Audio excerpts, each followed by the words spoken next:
El mercantilismo fue una escuela económica en Europa entre 1550 y 1750. Se caracterizaba por ser pragmática y preocupada por el estado en contraste con la religiosidad y la ética de los escolásticos medievales. También destacaba por enfatizar la importancia del Estado en la economía y buscar una alianza entre el gobierno y los hombres de negocios.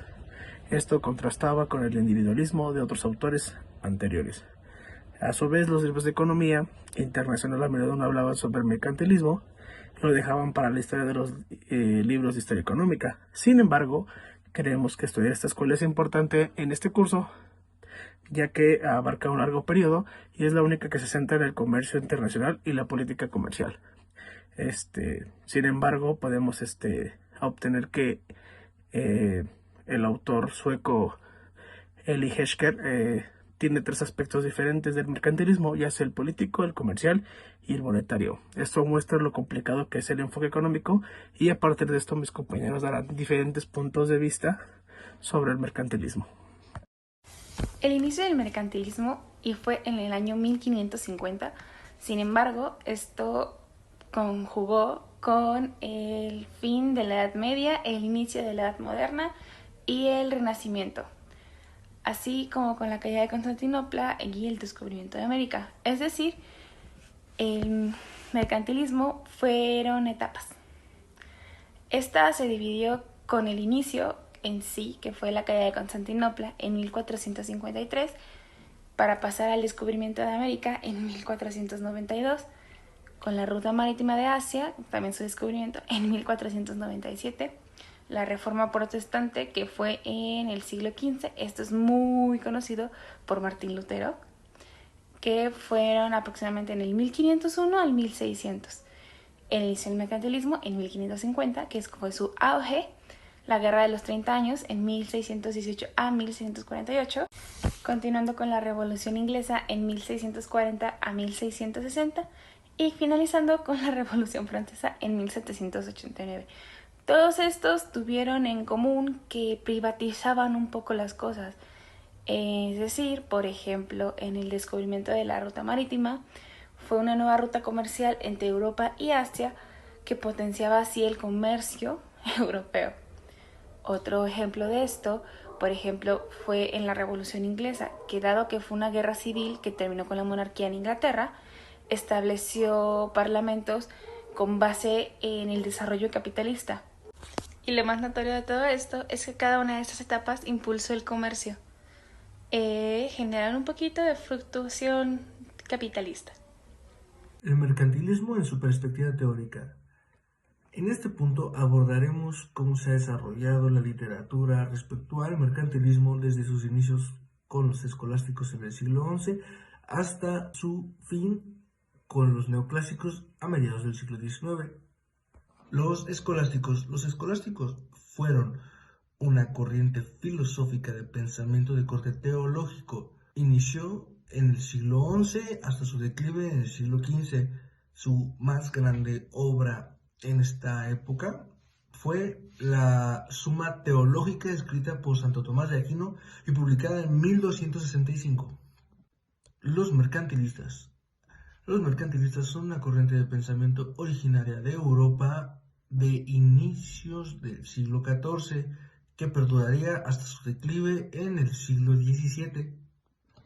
La obra más relevante en este periodo histórico fue la obra escrita y publicada por Thomas Moon, publicada en 1630, cuyo nombre lleva England's Treasure by Foreign Trade. Los fisiócratas. La escuela filosófica económica de los fisiócratas surge en Europa a mediados del siglo XVII hasta su declive en el siglo XVIII.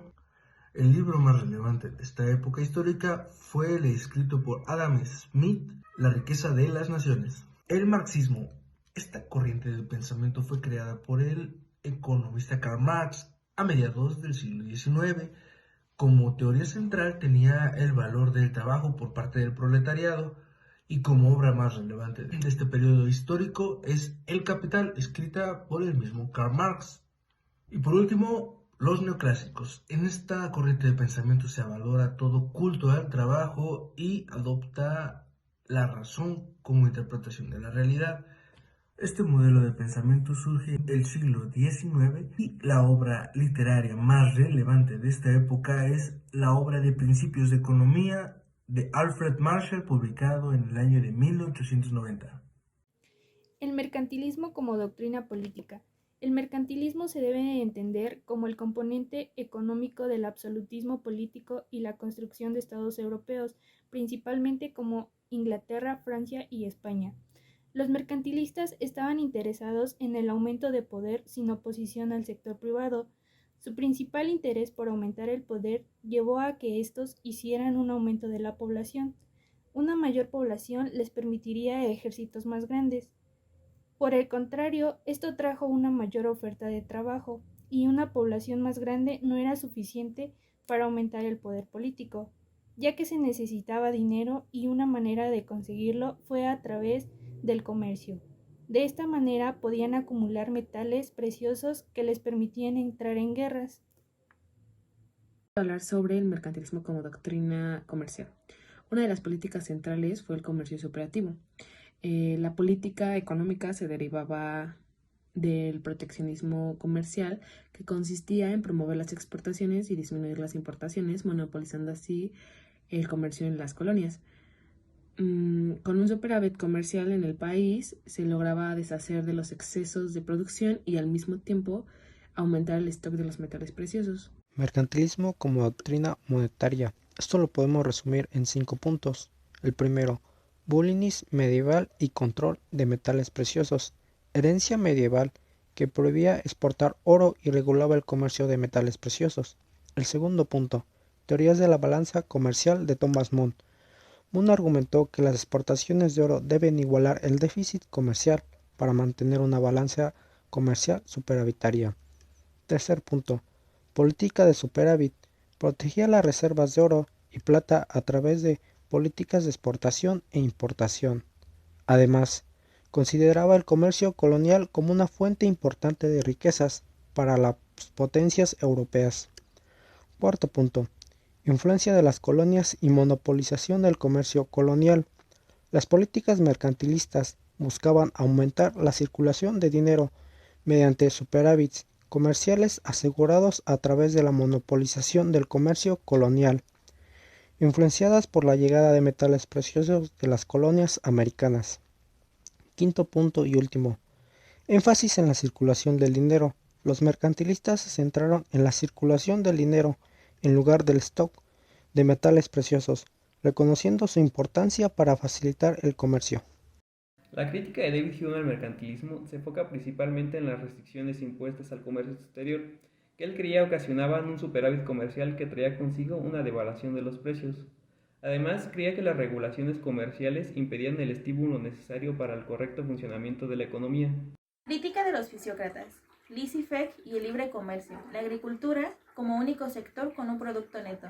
Adam Smith plantea que el modelo mercantilista es incapaz de superar los limitadores del mercado doméstico y evita una salida para la producción excedente.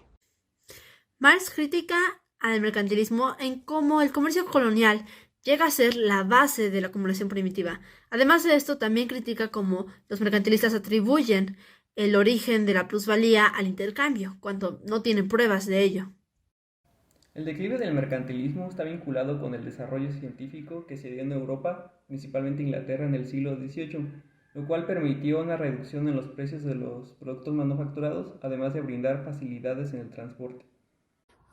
Desde Copérnico hasta Newton se sugería que la sociedad se conducía de acuerdo a leyes inmutables, lo cual implicaba que el Estado debía apartarse de toda actividad económica más allá de una mínima interferencia necesaria para asegurar la protección de la propiedad y el cumplimiento de los contratos. El punto 7 del Diario de Economía de junio-diciembre de 2007 trata sobre la relación entre la economía y la visión del mundo como un sistema regido por leyes inmutables de origen divino. Desde Copérnico hasta Newton se sugería que la sociedad se conducía de acuerdo con ciertas leyes inmutables, lo cual implicaba que el Estado debía apartarse de toda actividad económica más allá de una mínima interferencia. El autor propone varias preguntas que deberíamos hacernos, las cuales serían: ¿Cuál es la magnitud del excedente extraído de nuestros países y su importancia para el desarrollo económico europeo a partir del siglo XVI? ¿Cómo se puede evaluar la importancia relativa de la producción de oro y plata, así como el de las remesas por el quinto real entre 1531 y 1739? ¿Qué impacto tuvo el contrabando en las cifras presentadas por Fisher en 1977? ¿Qué implicaciones existen al evaluar la importancia del excedente extraído por el desarrollo europeo? ¿Qué datos adicionales podrían ser relevantes para comprender mejor este fenómeno? Estas preguntas se centran en la magnitud y la importancia del excedente extraído de los países, especialmente en relación con el desarrollo económico europeo desde el siglo XVI. Se cuestiona la evaluación de la importancia de la producción de oro y plata, se considera el impacto del contrabando en las cifras presentadas y se discuten las limitaciones con la evaluación de este fenómeno, sugiriendo la necesidad de datos adicionales para una comprensión más completa. En resumen, el mercantilismo fue mucho más que una simple teoría económica. ¿Qué quiere decir con esto? Fue un enfoque más integral que moldeó la política, la historia y la economía de Europa durante varios siglos, a través de su énfasis en el poder estatal, la regulación del comercio y la acumulación de riqueza nacional. El mercantilismo dejó un legado duradero que influyó en el desarrollo de las naciones europeas y sentó las bases para el surgimiento del capitalismo moderno. Al comprender las complejidades y las implicaciones de esta doctrina, podemos obtener una visión más completa de la evolución económica y política de la era moderna. Gracias.